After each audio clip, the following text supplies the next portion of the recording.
Hi boys and girls, I hope that you are doing wonderfully as we start our 4th week of online learning. It's kind of hard to believe that we've been out of school for so long, and I just wanted to let you know that I miss every single one of you so much, and I would give anything for them just to call me up and say, hey, we're going back to school tomorrow, because I would love to see your smiling faces in the classroom. But since that is not going to happen, I'm going to use this time to read aloud to you. So we're going to start our next chapter book by Roald Dahl, and it's titled The Enormous Crocodile.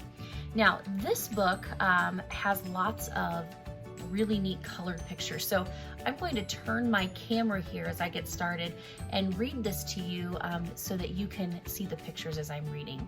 So I'm going to try to get this all situated here. And it is titled The Enormous Crocodile by Roald Dahl.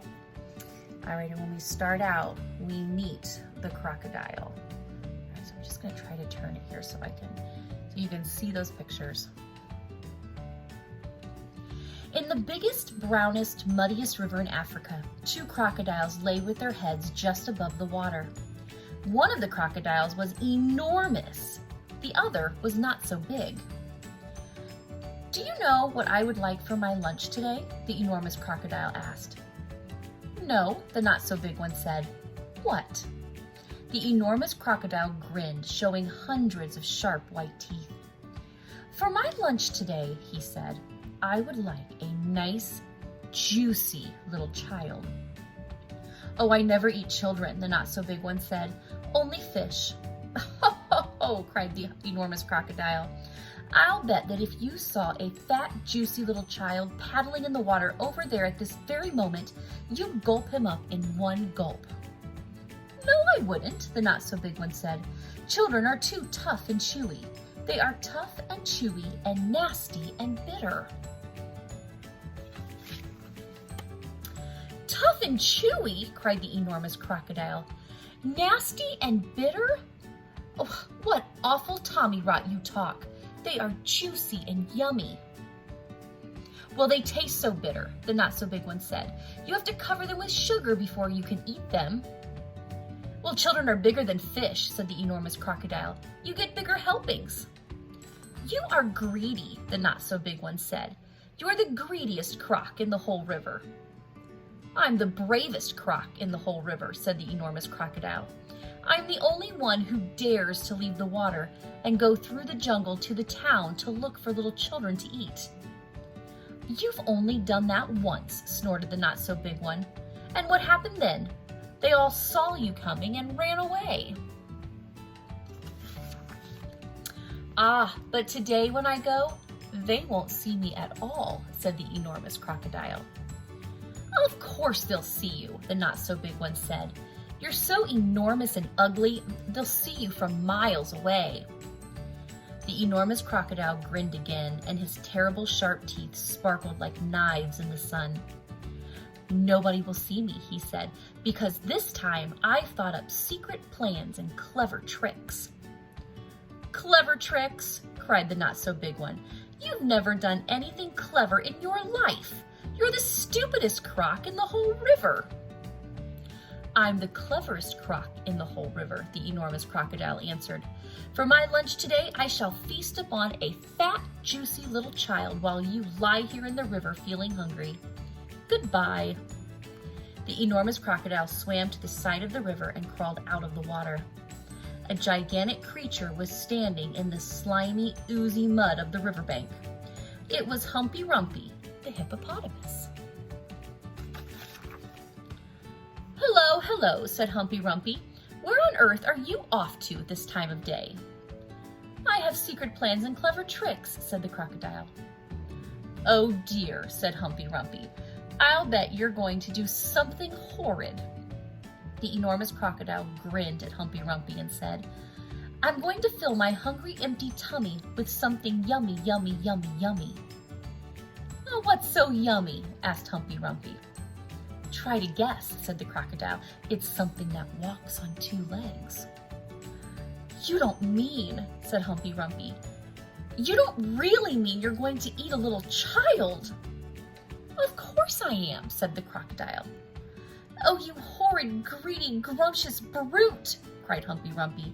"I hope you get caught and cooked and turned into crocodile soup." The enormous crocodile laughed out loud at Humpy Rumpy. Then he waddled off into the jungle.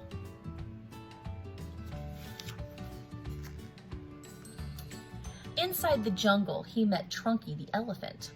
Trunky was nibbling leaves from the top of a tall tree, and he didn't notice the crocodile at first.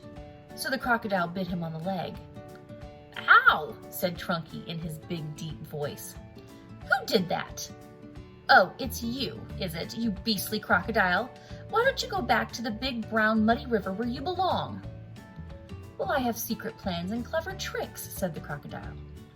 "You mean you've got nasty plans and nasty tricks," said Trunky. "You've never done a nice thing in your life." The enormous crocodile grinned up at Trunky and said, "I'm off to find a yummy child for lunch. Keep listening and you'll hear the bones go crunch." "Oh, you wicked, beastly beast," cried Trunky. "Oh, you foul and filthy friend. I hope you get squashed and squished and squizzled and boiled up into crocodile stew." The enormous crocodile laughed out loud and disappeared into the thick, thick jungle. Now a bit farther on, he met Mugglewump the monkey. Mugglewump was sitting in a tree eating nuts. "Hello, Crocky," said Mugglewump. "What are you up to now?" "Well, I have secret plans and clever tricks," said the crocodile. "Well, would you like some nuts?" asked Mugglewump. "I have better things to eat than nuts," sniffed the crocodile. I didn't think there was anything better than nuts," said Mugglewump. "Aha," said the enormous crocodile. "The sorts of things that I'm going to eat have fingers, toenails, arms and legs, and feet." Mugglewump went pale and began to shake all over. "You aren't really going to gobble up a little child, are you?" he said. "Of course I am," said the crocodile, "clothes and all. They taste better with the clothes on." "Oh, you horrid, hoggish croc," cried Mugglewump. "You slimy, creepy creature. I hope the buttons and the buckles all stick in your throat and choke you to death."